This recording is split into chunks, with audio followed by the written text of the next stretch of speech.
Yang nggak percaya kuburan keramat itu namanya Wahabi. Tapi kalau ada di antara muslimin dari nasihatin tidak mau dengar, silahkan. Jangan lagi disebarin Khalid Basalam ini Wahabi. Larang-larang buat ini, larang buat itu. Justru karena kami sayang kepada anda, diingatkan. Buatlah ibadah yang ada perintahnya. Tapi kalau mau ngotot, fadhal, silahkan. Hasilnya diserahkan kepada teman-teman dengan 25-nya adalah ikhlas kepada Allah Subhanahu wa taala.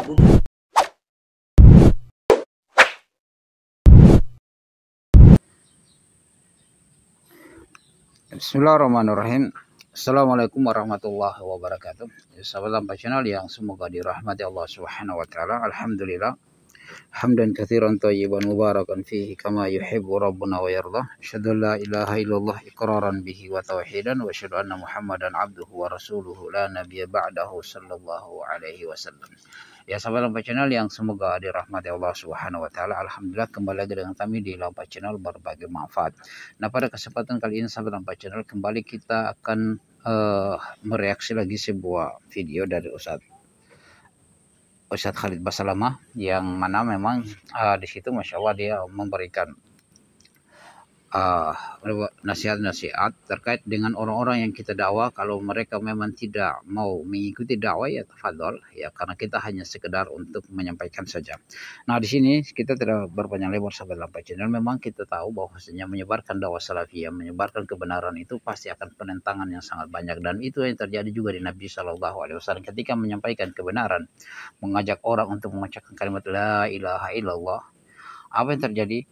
Nabi Shallallahu Alaihi Wasallam dibenci ya oleh paman-pamannya, ya sampai disebarkan fitnah, banyak yang mereka lakukan agar menghalang dakwah Nabi Shallallahu Alaihi Wasallam ya, sampai di Taif Nabi Shallallahu Alaihi Wasallam pergi ke Taif ya, di sana di pembesar Taif menyuruh anak-anak untuk melempar Nabi Shallallahu Alaihi Wasallam sampai berdarah kakinya ya, sampai dia terkena batu.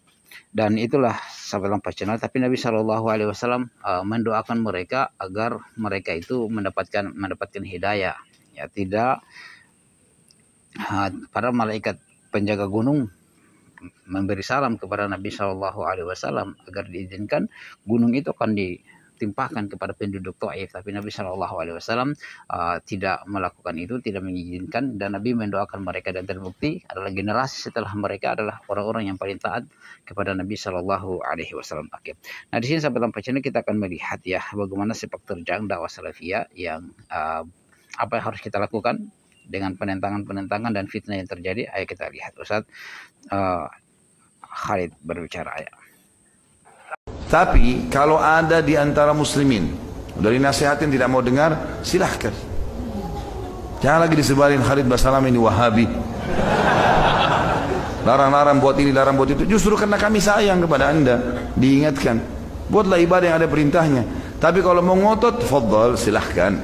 Buat saja, silahkan, bebas-bebas. Semua tanggung jawab hari kiamat kan. Yang penting alhamdulillah Allah sudah saksikan, kita sudah sampaikan. Dan orang kalau kerjakan ibadah sesuai dengan sunnah Rasulullah SAW, enak, simple, mudah, pasti pahalanya. Kenapa masuk ke zona yang tidak pasti? Bisa nggak minimal tidak diterima, minimal bisa diterima, bisa enggak kan? Apalagi kalau ada ancaman bidah jadi perbuatan dosa, Imam Madzhab masukkan kategori dosa besar loh. Yang lebih parah ada orang mengajarkan pada orang lain bidah itu. Dia tidak cukup dengan dirinya, dia ajak orang lain. Ngotot. Berapa banyak sunnah Rasulullah yang ditinggalkan, kemudian dihidupkan bid'ahnya. Ya sahabat Lampa Channel, bagaimana tanggapannya antum? Ya, kita diskusi di kolom komentar. Ya memang seperti begitu. Ya saya sepakat dengan apa yang dia katakan, bahwasanya masih banyak sunnah-sunnah Nabi Shallallahu Alaihi Wasallam yang perlu untuk dikerjakan. Dan kita tidak sanggup untuk mengerjakan sunnah tersebut. Kemudian kita akan mau menambah lagi dengan perkara-perkara yang baru yang diatasnamakan ajaran Nabi Shallallahu Alaihi Wasallam dan membawakan hadis-hadis palsu atau cocok logi yang terjadi ya untuk membela bid'ah yang kita kerjakan. Di antaranya adalah Maulid Nabi. Ini Maulid Nabi mereka berdalil dengan Abu Lahab ya. Ini juga mimpi ya, mimpi bahwasanya ada yang bermimpi bahwasanya Abu Lahab itu setiap hari Senin diringankan siksaannya hanya karena dia membebaskan budaknya dulu ya, nama Suwaibah. Nah, ini di dalam syariat apakah mimpi bisa dijadikan dalil? Tidak bisa dijadikan dalil ya, apalagi kecuali Nabi SAW. Tapi kalau manusia biasa tidak bisa dijadikan sebagai rujukan. Kemudian itu dijadikan rujukan oleh orang-orang ya untuk melaksanakan Maulid Nabi. Padahal itu hanya dalil hadis yang didapatkan dari hasil mimpi ya, bukan langsung dari Nabi SAW. Kalau toh sekiranya oke lah diringankan karena hal itu, sekarang pertanyaannya itu Abu Lahab karena saking cintanya kepada Nabi SAW, lahirnya Nabi SAW sampai dia membebaskan Suwaibah. Nah sekarang pertanyaan saya adalah, apakah Nabi SAW beriman kepada, apakah Abu Lahab itu beriman kepada Nabi? Kan tidak. Kalau hanya sekedar cinta saja karena kelahirannya itu fitrah manusia ya, seorang ayah, seorang paman, keluarga dekat dengan kelahiran cucunya pasti dia senang ya.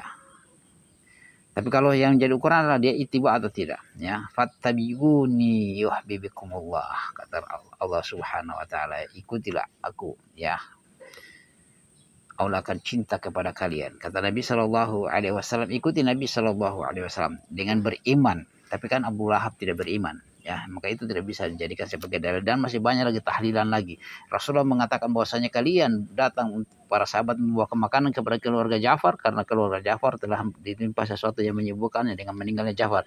Bawakan makanan, tapi kan terbalik kalian yang pergi makan di sana karena lapar ya, supaya tidak memasak lagi di rumah, makan daging lagi di orang kematian. Setelah kalian pulang, orang yang berutang ini, orang yang tahlilan ini, yang keluarga yang meninggal ini, yang tertimpa musibah harus membayar utang lagi kasih makan ke kalian itu. Dan masih banyak lagi yang mereka lakukan, cocok logi semuanya untuk membenarkan isi perut mereka. Seperti Ibnu Rami mengatakan bahwasanya ada kuburan keramat. Sejak kapan kuburan jadi keramat ya? Dan kuburan orang saleh dikiaskan kepada kuburan Nabi SAW. Dan yang menentang ini hanya Salafi, hanya Wahabi. Yang nggak percaya kuburan keramat itu namanya Wahabi. Ahlus Sunnah itu percaya pada kuburan keramat. Omong kosong semuanya ya, sahabat Lampacil. Oke, kita hanya sekedar menyampaikan, adapun mereka terima atau tidak yaitu urusan hidayah, karena kita berdakwah tidak mencari bagaimana masa kita menjadi banyak, tidak ya, tapi kita menyampaikan kebenaran. Orang mengikuti alhamdulillah, orang tidak mengikuti ya tafadhal, masing-masing akan mempertanggungjawabkan di hadapan Allah Subhanahu wa taala.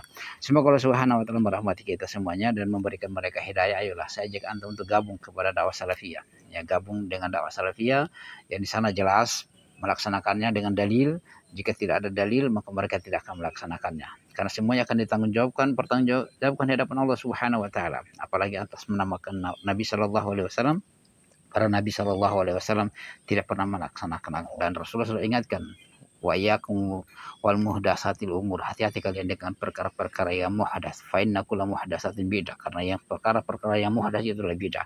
Kullu bid'atin dhalalah, dan yang bid'ah itu adalah sesat, dan kesesatan tempatnya di neraka. Antum bid'ah kullu bid'atin dhalalah, itu saja hadis yang kamu hafal. Subhanallah ya, baru saja mengetahui tentang isim nakirah dan isim ma'rifah sudah mau menentang Ibnu Abbas ya. Ibnu Abbas mengatakan semua bid'ah itu adalah sesat walaupun manusia menganggapnya baik ya. Subhanakallah bihamdik, asyhadu an la ilaha illa anta, astaghfiruka wa atubu ilaik. Assalamualaikum warahmatullahi wabarakatuh.